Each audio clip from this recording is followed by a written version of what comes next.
I wasn't sure if I was going to have a video this week because I really struggled with a painting that I had been working on. And I thought, this painting is a failure. So I asked ChatGPT, give me some info or a title for a YouTube video on failure. So this is what ChatGPT told me to label the video. Why most of my paintings fail and why I keep going. I thought, do most of my paintings fail? Interesting thought. Well, anyway, if you've ever felt frustrated with your lack of progress, you're not alone. We all have paintings that we feel like don't work out.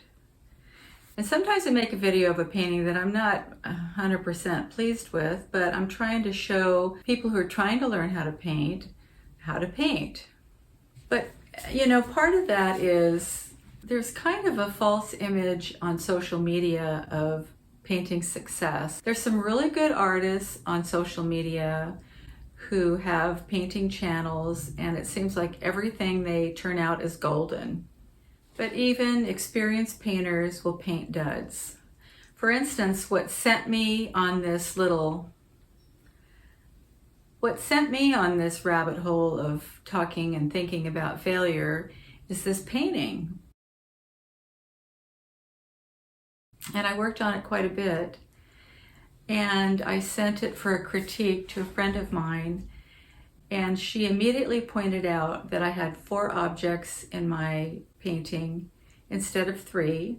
And, you know, and she reminded me you should always do odd numbers. And she also said she didn't like my white table, which I kind of did like. But I started to think of this painting as a failure. But really, a failure of a painting is really a learning curve.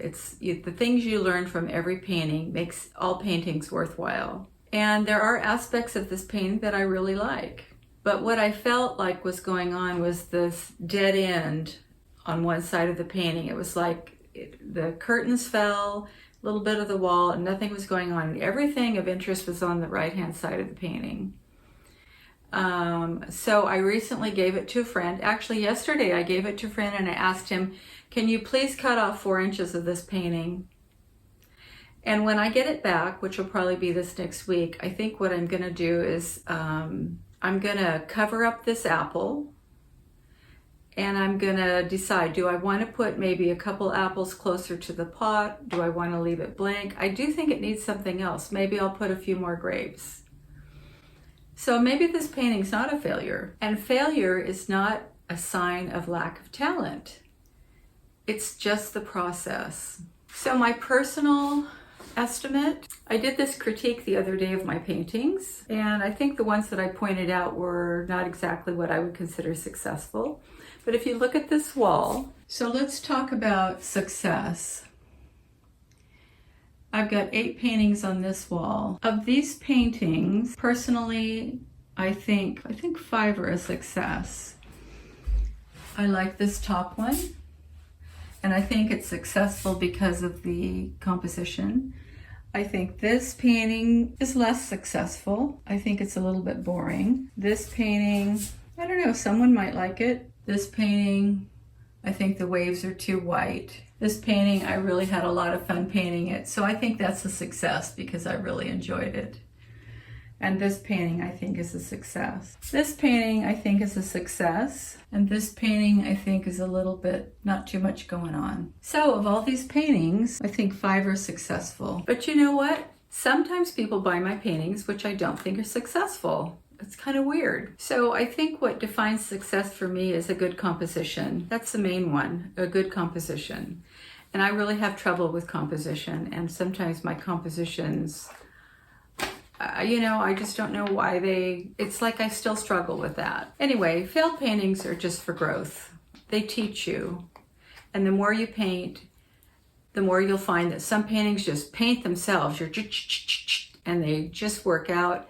And other paintings you struggle with and you labor and they just don't work out. And some paintings you struggle with and you labor and you keep at it. And then finally they do turn out. It's kind of weird. Painting is like training.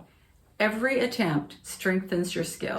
Many times I've thought about giving up, but I enjoy the process so much. I I just tell me I'm painting for me. So tips for pushing through. Just keep painting, even if it's small or quick studies.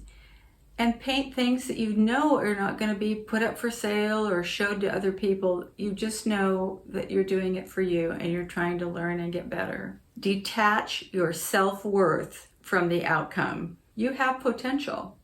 Look at your body of work over time, not just the last painting that you made. And another technique is revisit some of your old paintings and see if you can fix them. See if you can change the color, change the composition, add a few highlights, and you'd be amazed what that can do to a painting. Let me reiterate, failure is a badge of effort and a path to mastery. Embrace the journey, not just the wins. And the only failed painting is the one you're too afraid to start. So, what's your failure rate? Do you have a failure rate? And how do you handle frustration? Please like, subscribe, and comment. The feedback really helps me. And if you're real industrious, you can go back to some of my earliest videos and see the ones that didn't turn out well. Happy painting, you guys. Keep at it.